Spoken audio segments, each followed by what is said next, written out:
এই বন্ধুরা, কেমন আছে সবাই? এটা হচ্ছে আম্রপালি।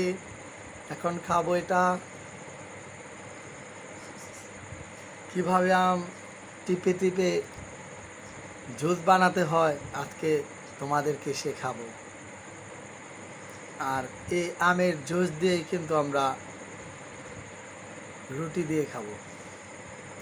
তো সবাই ভিডিওটা দেখতে থাকো, কিভাবে আমের জুস দিয়ে রুটি দিয়ে খাওয়া যায়।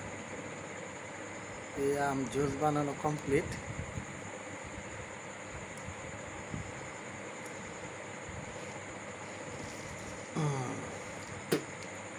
এটা তোমরাও বাসায় ট্রাই করে দেখতে পারো।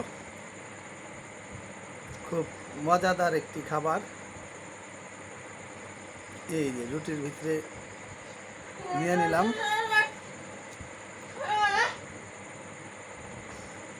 कैसे